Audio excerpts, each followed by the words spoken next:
The gilded cage smelled of lemon polish and unspent money. Eleanor Vance sat in the sun-drenched conservatory of her sprawling Charleston, South Carolina estate, the air thick with the humidity of the low country and the oppressive silence of a life she no longer controlled. At 72, Eleanor was still a striking woman, her spine ramrod straight, her silver hair coiled into a sophisticated knot, and her deep-set blue eyes, once sparkling with the wit of a formidable businesswoman, now held a cool, weary assessment of her surroundings. She was the matriarch of the Vance legacy, a fortune built not on old Southern money, but on her own ruthless, ingenious work in commercial real estate decades ago. She had conquered boardrooms, outmaneuvered sharks, and built an empire that was now, ironically, the instrument of her quiet imprisonment. Her son, Robert, and his wife, Tiffany, were the architects of this comfortable, soul-crushing captivity. They had moved into the main house 3 years ago, under the guise of caring for her after a minor hip replacement. "It's time to rest, Mom," Robert had insisted, his voice a smooth, practiced baritone that always sounded more like a public declaration than a private conversation. "You've earned a break. Let us manage things." Manage was the operative word. Robert, 45 and perpetually anxious about his position in life, quickly took over the corporate reins, moving Eleanor to a ceremonial chair emeritus title that amounted to nothing more than a lavish retirement. Tiffany, a woman whose beauty was as high maintenance as her designer wardrobe, had taken over the house with the same predatory efficiency. The changes were subtle at first, designed to feel like care. The cook, Eleanor's friend of 20 years, was replaced by a nutritional chef who served bland, measured portions, all doctor's orders. Eleanor's driver, who knew every back road and every good secret bar in Charleston, was dismissed for a young man who was mostly a glorified errand boy for Tiffany. Her personal phone was now on a restricted plan, which meant, in reality, she could not make international calls to her old business contacts, and the device was often misplaced when important calls were expected. The house, her sanctuary, had been stripped of its cozy, cluttered charm and turned into a pristine, minimalist museum. Tiffany had a particular fondness for feng shui, which seemed to translate into moving all of Eleanor's favorite, most comfortable antiques into the attic and replacing them with cold, modern art that had astronomical price tags and zero character. The true erosion, however, was in the details of her daily life, the constant drip, drip, drip of disrespect. Robert and Tiffany rarely ate with her, preferring to use the formal dining room for their own elaborate social engagements. When they did share a meal, they spoke over her, not to her, discussing deals and society gossip as if she were a piece of well-maintained furniture. She was no longer asked for advice. She was given instructions. "Mom, the doctors say you should be in bed by 9:30. Eleanor, we're having the Vander Zees over. Please keep to the conservatory tonight, darling." They had created an elaborate, polished system where she was always present, yet utterly invisible. One particularly galling incident replayed in Eleanor's mind like a broken record. Last month, her granddaughter, Caroline, Robert's daughter from his first marriage, had called. Caroline, a bright, headstrong 20-year-old studying architecture at NYU, was the only person who still saw Eleanor, the human, not Eleanor, the legacy. She was planning to visit for the weekend. Eleanor had been thrilled, planning a quiet evening of takeout and old movies. But when Caroline arrived, Tiffany had intercepted her at the door, her smile a perfect, terrifying mask. "Oh, honey, so sweet of you to drop by. Grandma's having a terrible day with her sciatica. She's resting. I told her you were here, and she said to tell you she'll catch you next time." Caroline, sensing the tension, but unable to challenge Tiffany's smooth lie, had left a card, and an hour later, was gone. Eleanor hadn't even known she was there until she found the card, a picture of a tiny NYC pigeon, on her bedside table hours later. The betrayal, the casual, cruel manipulation had been a cold shock. That night, Eleanor hadn't slept. She had lain awake, staring at the perfectly textured ceiling, and felt a familiar, long dormant fire begin to rekindle in the deep recesses of her heart. The problem wasn't money. She was still impossibly rich. The problem was control and the insidious suffocation of being treated like a child, or worse, a fading relic. They had cut her off piece by piece from her life, her friends, and her authority. They believed she was compliant, defeated, and most importantly, old. They saw her as a bridge to cross to get to the true wealth, a temporary inconvenience until the will was finally read. What they failed to remember was the nature of the woman who had built that bridge in the first place. Eleanor Vance had not earned her reputation by being kind, compliant, or forgetful. She had earned it by being smarter, more patient, and significantly more ruthless than the men who had underestimated her. Today, she wasn't gazing at the garden. She was watching Robert, who was pacing back and forth on the lawn, engaged in an intense, hushed phone call. He was wearing an expensive tailored suit, the uniform of a man who plays at power. He looked stressed, rubbing his temple every few minutes. Eleanor's mind, sharp as a diamond-cutting glass, began to piece together the fragments of overheard conversations. Robert was struggling. The real estate market was volatile, and he lacked his mother's foresight and iron nerve. He was making panicked, short-term moves, trying to sustain a lifestyle Tiffany demanded, rather than the calculated, long-term investments Eleanor favored. The Vance Corporation was not failing, but it was listing badly, bleeding cash on poor acquisitions in the tech-heavy Austin market. Later that afternoon, Tiffany hosted a small luncheon for her social circle, a quartet of women as flawlessly manicured and vacant as a storefront mannequin display. They were discussing a trip to the Hamptons. Eleanor was invited to grace the table for exactly 10 minutes before being politely ushered back to her room for her afternoon rest. As she walked past the mahogany side table, she paused. On it sat Tiffany's latest toy, a state-of-the-art tablet, left carelessly open to a spreadsheet. In that brief, silent moment, Eleanor's eyes scanned the screen. It wasn't the lunch menu. It was a complex amortization schedule for a massive new loan, a second mortgage on the main Charleston estate. The loan was for a breathtaking 8 figures, and the interest rate was ruinous. This was not a business expense. This was debt for their extravagant lifestyle, leveraged against her home, her legacy. The loan was signed not just by Robert, but with a second, barely legible signature, E. Vance. Eleanor felt a cold wave of clarity wash over her. They hadn't just taken control. They had begun to dismantle her life, literally gambling the foundation she had built. They had forged her signature. This wasn't just disrespect. It was fraud. It was criminal. The coldness in her eyes solidified into a glacial resolve. The fear and sadness that had been her constant companions for the past 3 years vanished, replaced by a crystalline focus. The war she hadn't known she was fighting was now declared, and she was, after all, a former general of industry. That evening, as the house settled into its false sense of peace, Eleanor moved. Not with the frantic energy of a scared woman, but with the quiet, methodical precision of someone executing a long-planned strategy. She went to her private bathroom, opened the antique medicine cabinet, and pulled out a small velvet-lined box. Inside was a single innocuous-looking thumb drive. She had hidden it years ago, a piece of necessary paranoia from her high-stakes corporate days. This drive held the backups of her old systems, encrypted and inaccessible to anyone but her. More importantly, it contained the original, signed, irrevocable power of attorney she had drawn up years before, the one Robert had been so eager to misplace when he moved in. It stipulated that if she was deemed mentally capable by 2 independent, court-appointed physicians, her corporate and personal powers were immediately reinstated, regardless of any subsequent documents signed under duress or, as the case may be, forgery. Next, she took her reading glasses and a heavy, bound copy of the King James Bible that sat on her nightstand, a gift from her grandmother. It wasn't religious sentiment that made her choose this book. It was the fact that Robert and Tiffany would never in a million years bother to open it. Inside the hollowed-out spine, she had stored her old, untraceable satellite phone, charged and ready. It was a relic from her days of closing deals in remote corners of the globe, the perfect tool for a woman who needed to communicate without being monitored by her overly attentive son and his wife.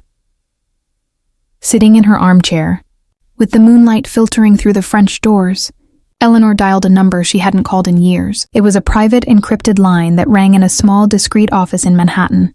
The phone rang twice before a curt, professional voice answered. "Vanderbilt Legal. How may I help you?" "This is Eleanor Vance," she said, her voice a low, steady rumble, stripped of the polite fragility she used around her son. The voice on the other end paused, a significant, respectful silence. Mrs. Vance, we hadn't heard from you in some time. We were beginning to get concerned. I apologize for the silence, Mr. Thompson. I've been resting, as my son put it, but the rest period is officially over. I need you to initiate the confidential process we discussed a decade ago. Immediately. I require 2 independent physicians in Charleston within 48 hours, and I need a full forensic audit of the Vance Corporation's finances, focusing specifically on any transactions involving a second mortgage on my personal residence. We will start with a paper trail, but I expect you to be prepared for litigation. And, Mr. Thompson, she added, her eyes now gleaming with the intelligence that had built her empire, I need to know the name of a very reliable, very discreet private investigator, one who understands that the only thing sweeter than a victory is a surprise attack. Mr. Thompson's voice, now imbued with a keen, almost excited professionalism, was exactly what she remembered. Understood, Mrs. Vance. Welcome back. I'll have the names and the initial paperwork on a secure channel before dawn. Eleanor hung up the satellite phone, tucked it back into the Bible, and replaced the book on the nightstand. She didn't look tired. She looked invigorated. She had been their sweet, confused little old lady. Now, she was simply Eleanor Vance, and the game, which they thought they had already won, was about to begin. She would let them continue their charade of care and control for a few more days, giving Mr. Thompson the time he needed to set the pieces. The silence in the opulent house was no longer one of oppression. It was the calm, charged silence before a storm. Robert and Tiffany had underestimated her patience. They were about to be undone by her power. The atmosphere in the Vance mansion had become strangely charged, though only Eleanor was aware of the static electricity crackling beneath the surface of the polished veneer. Robert and Tiffany continued their routine of polite neglect, utterly blind to the deep undercurrent of activity Eleanor had set in motion. They saw the same woman, silent, observing, occasionally asking a mundane question about the garden, and this complacency was Eleanor's greatest asset. She had spent a lifetime reading the room. Now, she was controlling it. Mr. Thompson had moved with the speed and precision that had made Vanderbilt Legal a legend in financial litigation. Within 36 hours of Eleanor's call, 2 court-appointed physicians, Dr. Evelyn Cole from Atlanta and Dr. Marcus Chen from Miami, arrived at the estate. Their visit was orchestrated by Robert and Tiffany under the guise of a routine, preventative executive physical, a clever piece of misdirection by Thompson's team, who knew Robert would never question an expense marked proactive wellness. The doctors were professional, detached, and thorough. They asked Eleanor a battery of questions, some designed to assess her current cognitive function, others to gauge her memory and awareness of her own financial standing. Eleanor played her part with masterful subtlety. She allowed a hint of the fragile old woman persona to linger, speaking softly and occasionally needing a moment to collect her thoughts, before delivering an answer that was razor-sharp and factually impeccable. When Dr. Cole asked about the corporation's recent activity, Eleanor recounted the failed Austin acquisitions, the exact dates, the investment amounts, and the names of the poorly vetted sellers, with the clarity of someone who had just read the quarterly report, not the memory of a woman in need of rest. She described the terms of her original power of attorney, the one Robert thought he had destroyed, in exacting legal detail. Both doctors concluded their assessments with identical, confidential findings.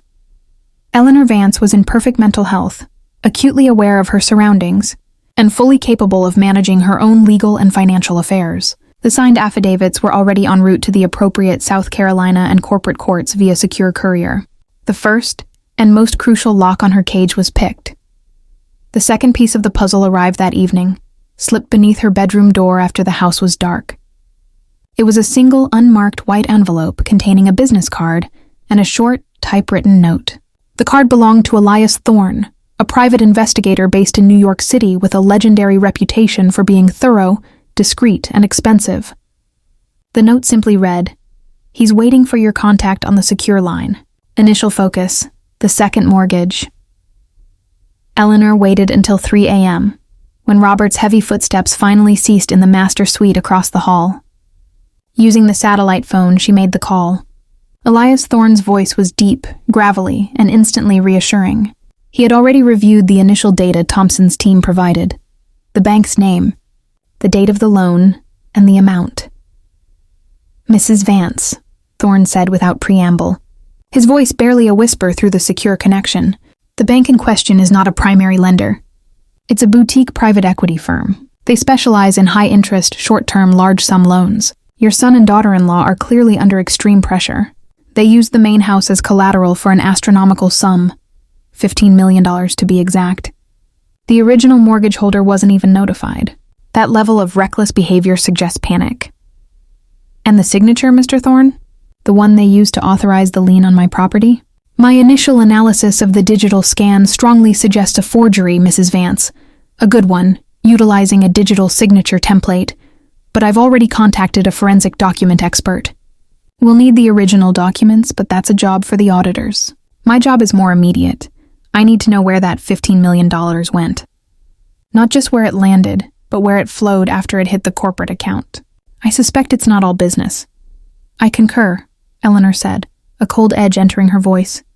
"My daughter-in-law, Tiffany, has an expensive habit of investing in bespoke furniture, rare jewels, and a ridiculous amount of charitable contributions designed solely to secure her a seat on the right committees. I want every cent accounted for. The paper trail is usually boring, Mr. Thorne. The money trail is where the story truly lies." "Consider it done, Mrs. Vance. In the meantime, I need to know their routine, their weak spots. What are their secrets? Who are their confidants?" Eleanor paused, leaning back in her chair, the old predatory instinct resurfacing. Robert's weakness is his anxiety and his ego. He desperately needs to prove he's worthy of the Vance name, which makes him susceptible to vanity projects and over-leveraging. Tiffany's weakness is her own vanity and her reliance on a toxic social circle. She gossips, Mr. Thorne. She overshares everything after a second glass of Pinot Grigio. I'll provide you with a list of her most frequent social engagements and her closest confidants in Greenville and Savannah. Get close to the whispers, and you'll find the secrets. With Thorne deployed, Eleanor had the perfect surveillance system in place. Unseen, unheard, and totally devastating. She spent the next 2 days setting her final, most personal traps. She knew that to truly retaliate, she needed to strip them of the one thing they valued more than the money: their image. She started with Robert's office. He maintained an air of impenetrable security, but Eleanor had designed the house. She knew every maintenance access panel and every forgotten utility closet. She remembered the day she had the smart lock systems installed and, just as a precaution, she had noted the master bypass code in her old leather-bound ledger. Using her keycard, she slipped into his private den, the war room where he held his calls. She was not interested in his computers yet. That was for the auditors. She was interested in his desk. In a hidden compartment under his blotter, she found a manila envelope. Inside, carefully organized, were copies of 4 separate, unsolicited resignation letters from key executives: the chief financial officer, the head of international sales, and 2 senior VPs, all written within the last 6 months. Robert hadn't accepted them. He had simply buried them, clearly terrified of the news of a corporate exodus reaching the board. He was running the company on a skeleton crew of terrified subordinates, masking the rot at the top. Eleanor photographed every letter, the dates, and the internal memos attached, all destined for Mr. Thompson's file marked corporate malfeasance. Tiffany's trap was simpler, targeting her obsession with image. Tiffany was an inveterate user of social media, managing 3 separate accounts: one public, one private for close friends, and one completely anonymous burner account she used to track her rivals and post snarky, jealous comments about other women's wardrobes and vacations. Eleanor knew the burner existed because she had once accidentally walked into the room when Tiffany was frantically trying to minimize the screen. Knowing Tiffany's predictable habit of using slight variations of the same weak password for everything, Eleanor logged onto the family Wi-Fi settings, accessed the router's cached password list, a simple trick, and found the slightly different password for Tiffany's burner social media account. She didn't use it immediately.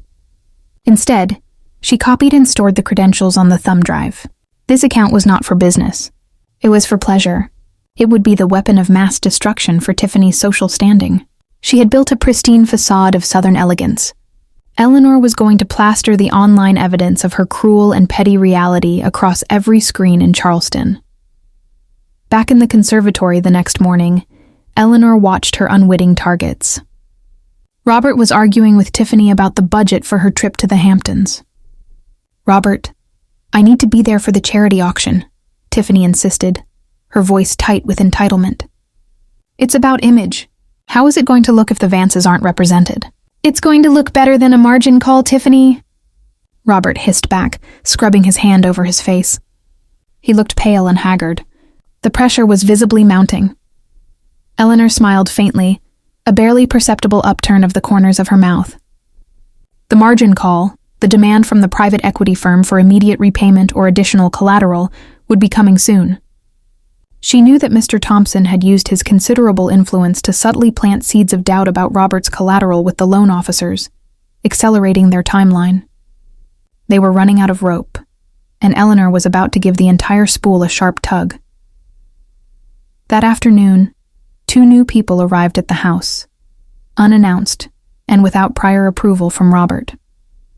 They were introduced by Eleanor, with the soft, frail authority of the elderly. "Oh, darling, these are Ms. Jones and Mr. Perez, my former bookkeepers," Eleanor cooed to Robert, who was mid-call. "I'm just having them come over to help me organize some of my personal accounts.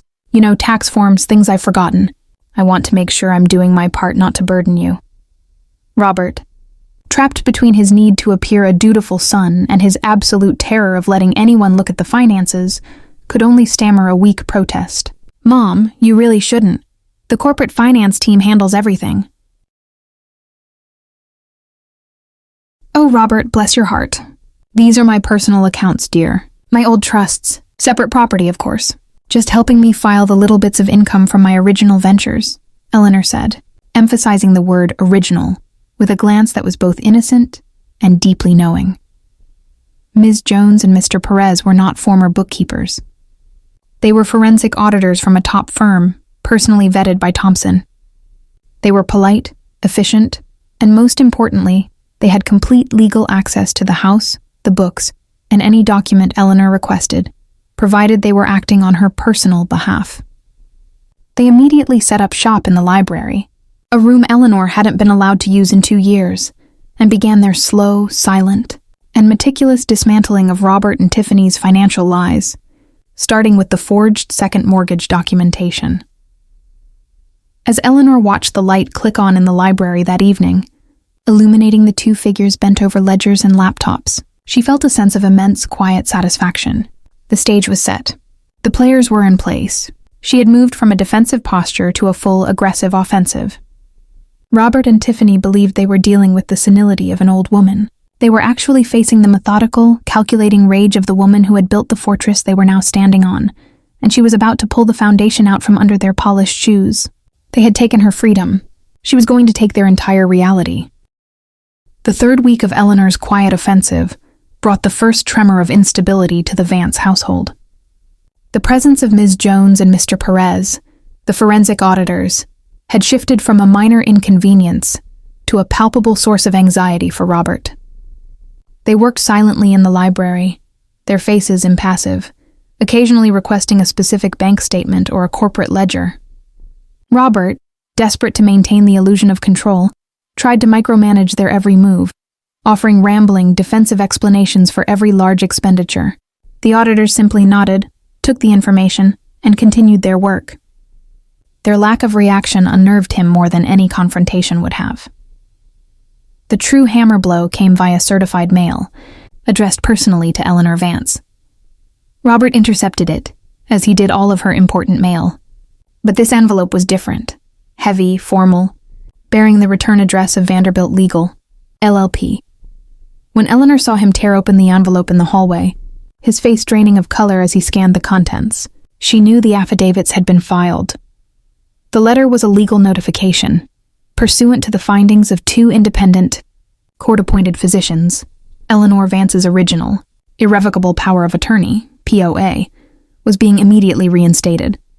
Any subsequent corporate or personal financial decisions made without her explicit approval since the date of the physician's report were subject to review and potentially nullified. In effect, Robert's 3 years of corporate authority had just been dissolved with a single sheet of paper. Robert walked into the conservatory, the letter trembling in his hand. He tried to muster his usual smooth authority, but his voice was thin, reedy, betraying his panic. "Mom, what is this? What have you done? You said those doctors were just checking your vitals." Eleanor looked up from her embroidery, a meticulous, complex tapestry that mirrored her current strategy. Her eyes were devoid of emotion. "They were, dear, and their vitals check determined that I am perfectly capable of managing my own affairs. Something, Robert, that you seem to have forgotten in your eagerness to take over." She paused, her voice dropping to a low, icy register. "The doctors confirmed I am not senile, merely discerning." Before Robert could spiral into a full meltdown, the house phone rang. It was his secretary, calling the house directly because Robert's mobile was tied up. The news was devastating. The private equity firm that held the $15 million second mortgage on the Charleston estate had issued a formal notice of default. Mr. Thompson, having successfully expedited the forensic audit findings that cast doubt on Robert's signing authority and the corporation's viability, had created enough institutional doubt to trigger the firm's panic clause. They wanted their money back in 10 business days. This was the margin call Robert had feared. Robert staggered back, the weight of the realization crushing him. Default? But how? The interest was paid last week. "The collateral is sound." "The collateral," Eleanor stated calmly, placing her embroidery down, "was placed under a fraudulent signature, Robert. I believe that is a term that makes lenders very nervous." His attention was torn, his anxiety reaching a fever pitch. He had to deal with the corporate crisis, the bank, and now, the restoration of his mother's power. He turned and rushed out of the room, yelling for Tiffany to call the corporate lawyers. Eleanor watched him go, a sense of grim satisfaction settling over her. The legal and financial nets were closing. Now it was time for the private personal attack. That evening, the satellite phone buzzed. It was Elias Thorne calling from New York. His voice was quiet, but victory was humming beneath the surface. "Mrs. Vance, Phase 2 is complete. The money trail on that $15 million loan is split. $8 million did go into failed corporate ventures, a desperate attempt to cover Robert's past losses in Austin. But the other $7 million? That's where it gets interesting. Tiffany's shopping addiction, I presume?" Eleanor inquired dryly. "Far worse, Mrs. Vance. $4 million went into an offshore trust in the Cayman Islands, set up less than 6 months ago. The beneficiary is listed as a shell corporation, but the paper trail leads directly to Tiffany's mother, Mrs. Beatrice Sterling in Palm Beach. They were siphoning off a nest egg, designed to leave the country if the Vance Corp went belly up. The remaining $3 million? That's pure petty malice. Thorne detailed the $3 million. It wasn't spent on jewelry. It was spent on buying up shares of a smaller, competing real estate firm, then aggressively shorting the stock. The targeted firm belonged to a woman named Lillian Hayes, a childhood rival of Tiffany's who had recently had some minor success in the local market. Tiffany wasn't just spending money. She was weaponizing it to maliciously ruin a rival's life purely out of personal spite. Thorne had the full paper trail, including internal memos Robert had reluctantly signed authorizing the corporate funds for the attack. "Excellent, Mr. Thorne. Lillian Hayes will be very interested in this evidence," Eleanor murmured. "And the social infiltration? I've spent a week talking to Tiffany's closest friends, the ones she abandoned when she climbed the social ladder. They don't like her, Mrs. Vance? I've compiled a portfolio of her indiscretions, her cruel remarks, and her carefully cultivated lies. I even have a recording from a dinner party where she detailed at length her plan to sell off your entire rare book collection to fund her Hamptons trip. It's on a secure drive, labeled Tapestry Weaving, the Social Thread." The evidence was now overwhelming. Corporate fraud, theft embezzlement via the Cayman account, malicious financial destruction of a private individual, and the forging of Eleanor's signature. Robert and Tiffany had committed 4 distinct major offenses, and Eleanor had ironclad proof for all of them. Eleanor gave Thorne his final directive. "Do not release anything yet, but send the full financial report, anonymously, to the corporate board members. They need to see the depth of the rot before the final collapse. As for Tiffany's social portfolio, Mr. Thorne, that goes to Lillian Hayes and the president of the Junior League of Charleston, they are hosting the major charity auction Tiffany desperately wants to attend. Let's see how well her reputation holds up when her own words are used against her. The very next day, the consequence of Robert's panicked borrowing came due. 2 large luxury vehicles, a brand new German sedan, and Tiffany's bespoke Italian SUV, were driven away by a quiet, professional repossession team. Robert had used them as minor collateral on another hasty, high-interest loan that had been called in. Tiffany, returning from a spa appointment, stood on the gravel driveway, watching her favorite car disappear down the long, oak-lined drive. "Robert, what is happening? Where are my keys? Where is the Range Rover?" she shrieked, her perfectly composed mask finally cracking. Robert, already on his 3rd frantic conference call, threw his hands up in exasperation. "I don't know, Tiffany. Another damn bureaucratic snafu. The banks are panicking because Mom decided to appoint her own corporate oversight. This is her fault. She's trying to destroy us." Eleanor, seated near the window, heard every word. The sight of Tiffany's genuine distress was a delicious appetizer. But the main course was yet to come. The financial collapse and the legal war were only half of the plan. The other half was about making them feel the deep, cutting personal humiliation they had inflicted on her. The whispers began that evening. Emails, discreetly sent, began circulating among the Charleston elite. They weren't from Thorne. They were from Eleanor, using her old untraceable contacts. She simply hinted that Robert's recent financial success was unsustainable, and that the Vance Corporation was experiencing major liquidity issues. Within hours, a major donor rescinded a large corporate pledge. By midnight, one of Robert's most powerful golf course contacts had canceled a lucrative real estate deal. The house of cards was not falling. It was being shredded. As Robert collapsed into an armchair, clutching his head, Tiffany received a terse, 2-line email. Her invitation to the prestigious Junior League charity auction had been revoked, effective immediately. The subject line read, "Integrity and Conduct Review." The social elite, having received the detailed, damning dossier from Thorne via Lillian Hayes, had judged her and found her utterly wanting. Her image, the one thing she prized above all else, was annihilated. The house was no longer silent. It was filled with the sounds of their frantic, desperate arguments, their accusations flying back and forth, the sound of their carefully constructed lives smashing into pieces. Eleanor finally stood, her tapestry completed, the thread of her revenge woven perfectly.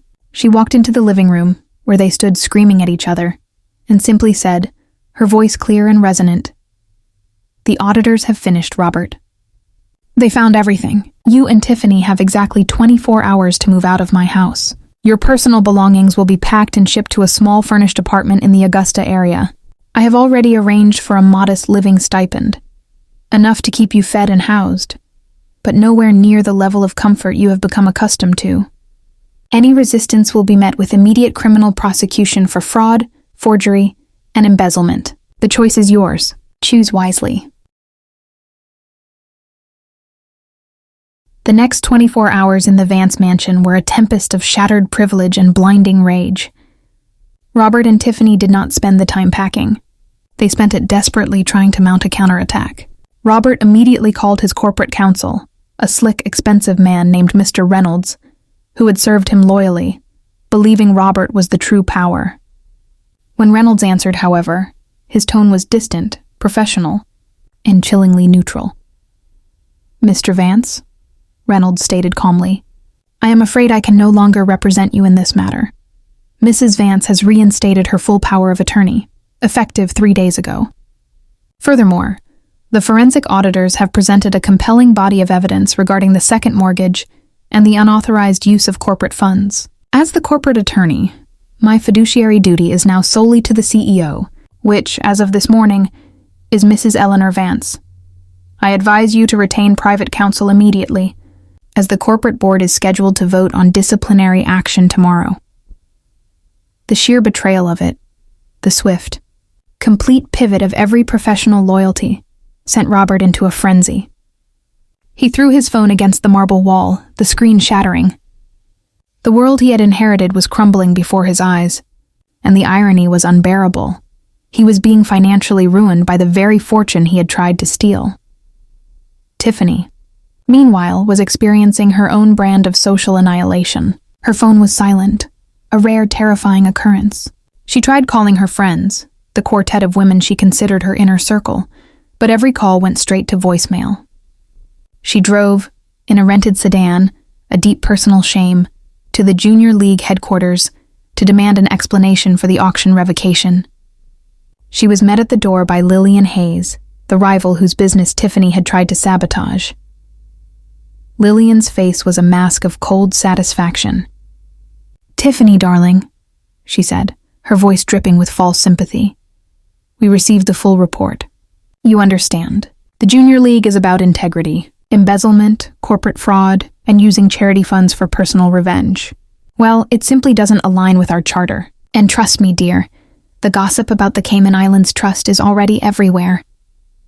Lillian smiled, a genuine, cutting smile.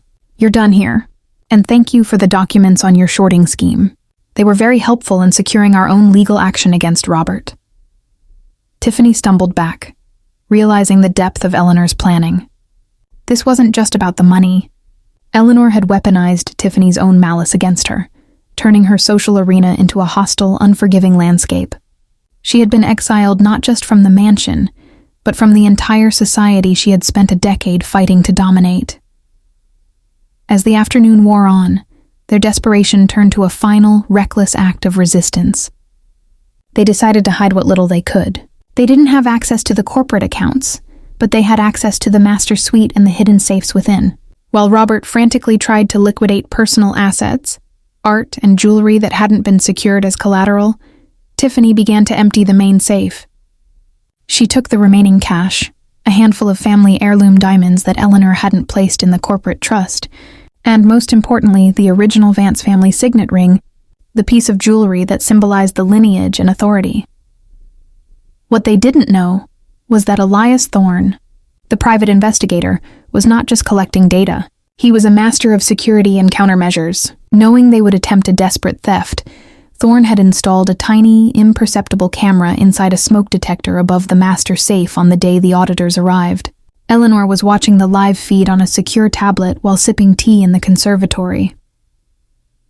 When Robert and Tiffany emerged, eyes wide with adrenaline and a few plastic bags bulging with stolen goods, Eleanor was waiting for them.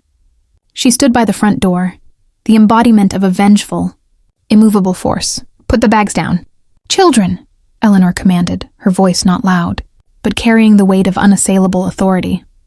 Robert, emboldened by panic, sneered. "I'm taking what's mine. You can't stop us, old woman. I'm your son.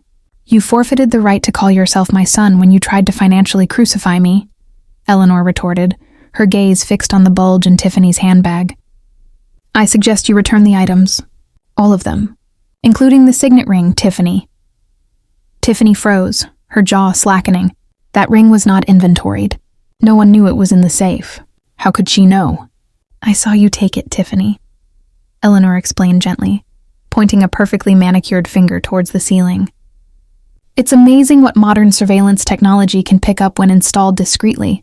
That safe contains my personal property, including sentimental items. If you walk out with those, I add felony theft to the criminal charges I'm already filing against you for fraud and forgery." Robert looked at Tiffany, then back at his mother. He saw not a frail old woman, but the corporate shark who had decimated entire hostile takeover attempts. He finally understood the gravity of his miscalculation. They were trapped. They were not just financially ruined. They were about to be imprisoned. Tiffany, defeated, slowly removed the bags and the signet ring, dropping them on the Persian rug. The sound was a dull, final thud. "Good," Eleanor said, stepping aside. "Your shipment of belongings is waiting for you outside. The keys to your small rental are on top of the first box. I believe you have 20 minutes before the local sheriff arrives, per my request, to formally serve you with a restraining order and the civil suit papers." They left the house not with a bang, but with a whimper. Robert, defeated, shuffled towards the cheap rental sedan. Tiffany, her face streaked with mascara and ruined glamour, paused on the top step. "Why?"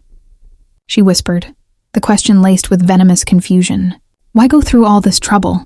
You have everything! Why ruin us?" Eleanor stepped onto the porch, the setting sun casting a long, powerful shadow behind her. "You took my life," she said simply. "You took my freedom, my friends, my identity, and you tried to take my home. You didn't just want the money. You wanted me to be small, silent, and forgotten. I built this empire with blood and intellect. I taught you how to live well, but I clearly failed to teach you respect. You confused my silence for weakness. I took everything back, Tiffany, not out of greed, but out of necessity. To survive, I had to remind the world, and you, of who I am."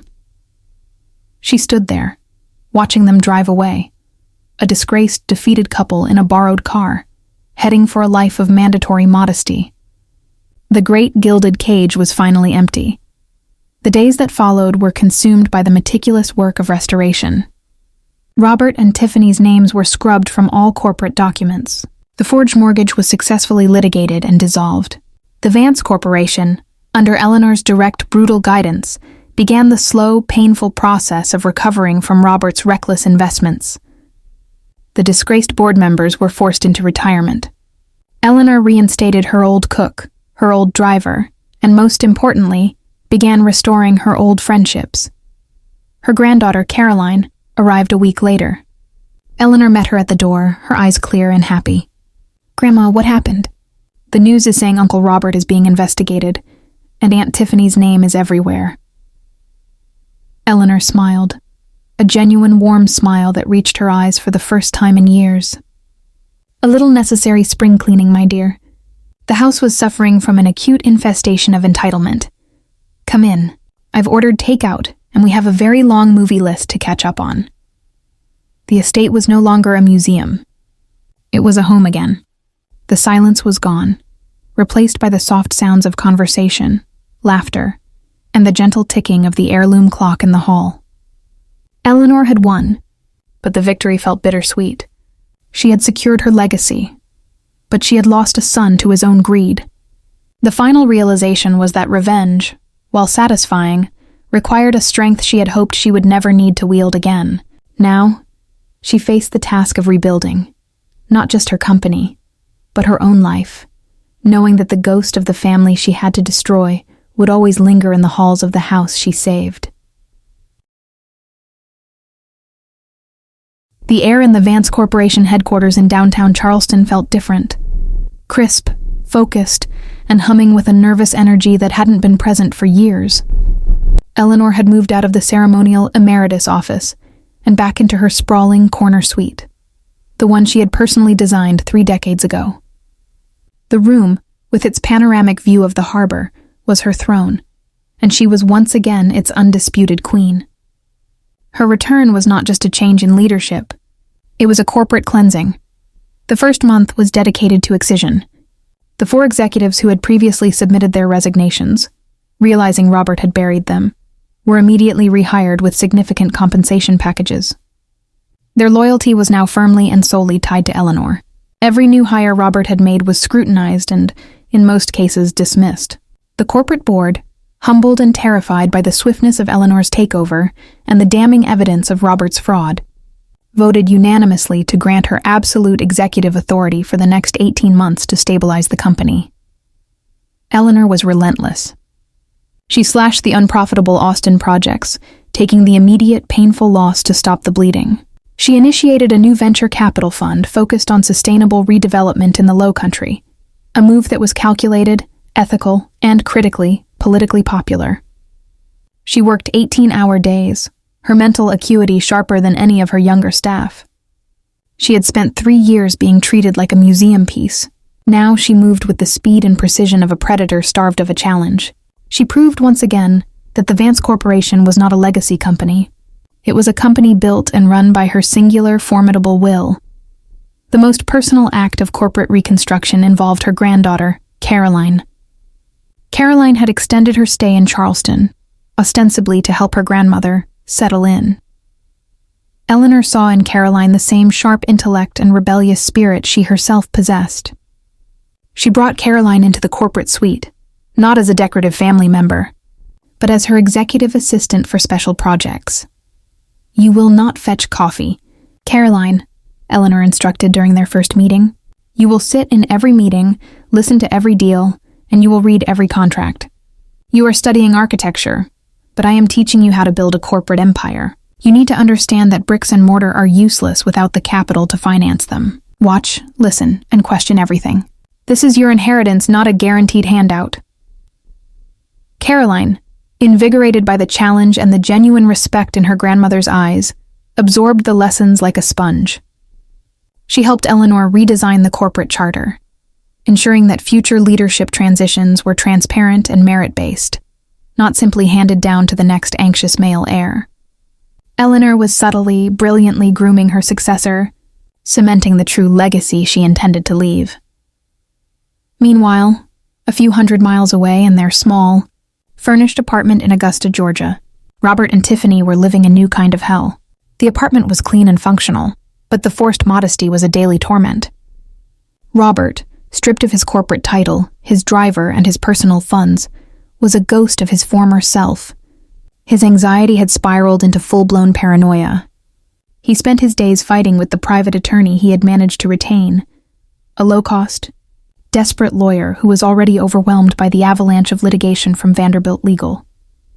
Robert was facing not only the civil suit for millions, but also the looming threat of criminal charges related to the forgery and embezzlement into the Cayman Trust.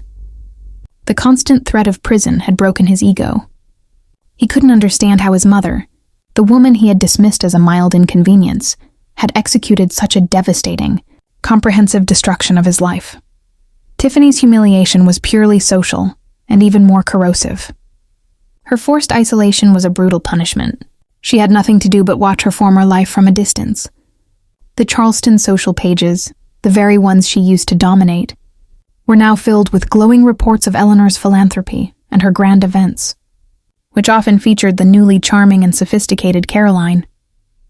Tiffany denied her lifestyle, her friends, and her status, turned her venom inward and outward onto Robert. "This is your fault," Tiffany screamed one night, throwing a cheap porcelain plate against the wall. "Your greed, your incompetence. I told you we needed to be nicer to her. I told you not to forge that damn signature. Now I'm stuck in this hovel, and everyone I know is laughing at me." "Shut up, Tiffany!" Robert roared back, his own suppressed rage finally boiling over. "If you hadn't demanded the Hamptons trip and the stupid jewels and the $3 million for your stupid high school revenge, we wouldn't be here. You bankrupted us with your vanity." The marriage, founded on mutual ambition and convenience, dissolved in a haze of recrimination and blame. Their constant bitter arguments were the soundtrack to their new miserable life. They had destroyed each other's image, and now they were destroying each other's peace. The revenge was working not because Eleanor was actively pursuing them, but because she had placed them in a position where they were forced to face the true, ugly nature of their own characters. One morning, Eleanor received an official email from Vanderbilt Legal. Robert, under the crushing weight of the legal fees, the threat of jail time, and the complete destruction of his credit, had submitted a desperate plea. He was willing to sign an unconditional, irreversible waiver of all future rights to the Vance Corporation and Eleanor's personal fortune in exchange for Eleanor dropping the criminal fraud charges and settling the civil suit for a nominal sum. Eleanor read the email, the screen reflecting the cool light on her face. She felt no triumph, only a deep, profound sadness for the son she had raised. He wasn't asking for forgiveness. He was asking for survival. She discussed it with Mr. Thompson. "It's an excellent deal, Mrs. Vance," Thompson advised. "It legally severs his connection to your estate forever, protecting Caroline and your legacy. The evidence is solid, but criminal charges are messy and public. This is cleaner." "I agree," Eleanor replied. "Accept the waiver. But the settlement isn't nominal. I want the Cayman Islands trust money, the $4 million, returned to the corporation immediately to cover Robert's damage. I will then use that money to establish a foundation in my name to fund scholarships for disadvantaged youth in the arts. Robert and Tiffany get to walk free, but they walk away with absolutely nothing but the clothes on their backs and the apartment lease." The deal was finalized swiftly. Robert and Tiffany, now facing a future without even the small stipend Eleanor had initially offered, had officially, legally, and irrevocably cut themselves out of the Vance legacy. Eleanor closed the office door and turned to face Caroline, who had witnessed the final dramatic corporate maneuvers. "That is how you end a battle, my dear. Not with fury, but with finality. He is free, but he is powerless. We move on. We rebuild." She then pulled out a blueprint she had been working on in secret. It was a design for a new corporate headquarters, a shining, modern structure that would replace a decaying, smaller building Robert had tried to sell off quickly. "We are going to build this," Eleanor announced, tapping the blueprint with a determined finger. "And I want you, Caroline, to oversee the architectural design in collaboration with my team. This building will be the physical embodiment of the new Vance Corporation, transparent, strong, and built for the future. You will be my eyes on the ground, my chief liaison.